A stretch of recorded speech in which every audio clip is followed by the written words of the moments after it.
Hi everyone, Steve Harvill here with Creative Ventures, and welcome to our latest edition in the Did You Know series. Now, for about 35 years, I've been preaching to our clients and anyone that would listen about how important it is to understand the power of story. How a story shifts and changes the way someone understands something. How it creates and builds bridges to relationships. And how most companies don't spend anywhere near enough time on teaching this skill set or leveraging the skill set of story. I'm hoping that today's Did You Know will prove its value to you a little more.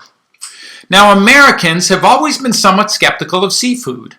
The refugees, when they came to America in its founding days, left their seafood diets in Europe.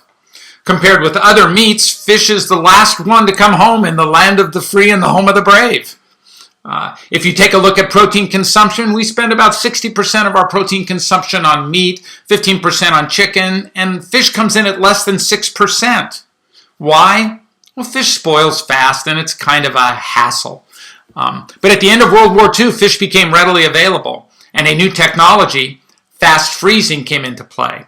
And companies like Gordon's and Birdseye and Fulham Brothers looked to leverage this technology with the abundance of seafood. Frozen fish used to come in bricks, kind of like ice cream, and people believed that they would slice it off and use it for dinner in that format.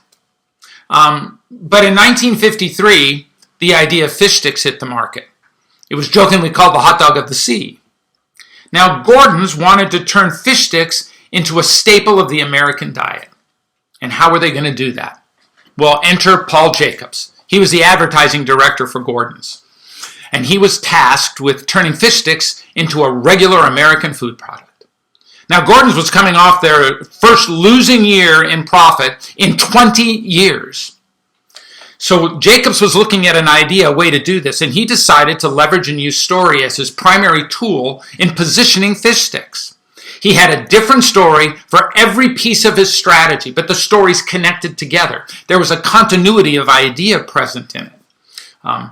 His first strategy, he needed an endorsement. He went to Parents Magazine, and his story was about the ease that fish sticks can be prepared by the harried American housewife. He then went to distributors. With distributors, his story was, this is a battle of proteins, and this protein is easily kept by anyone with a freezer. So his next aspect was he went to the supermarkets and to the businesses that controlled and owned those supermarkets. And he said this is not just about a battle of protein. This is about a damn tribute to the ingenuity of the American business community to create something like this and make it available to everyone. That was his third story. Now, where else but in America could you have a white fish product frozen in a brick, sliced, cut into smaller pieces, breaded, fried, and refrozen and shipped to places like Kansas City? Nowhere but in America.